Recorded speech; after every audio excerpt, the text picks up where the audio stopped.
ஏழும் ஏழும் 14 எலியாருக்கு முழவாலாம் அறைக்குள் எலியார் புகுந்தாரா.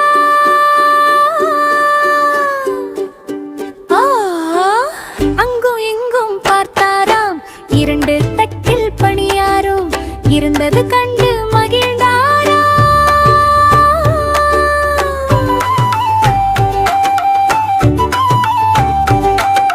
கடித்து கடித்து தின்றாராம் கணக்கை கூட்டி பார்த்தாராம்.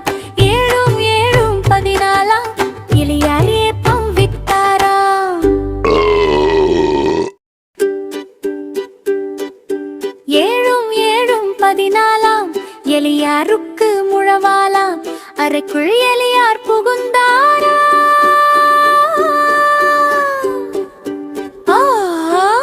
அங்கும் இங்கும் பார்த்தாராம் 2 தட்டில் பணியாரும் இருந்தது கண்டு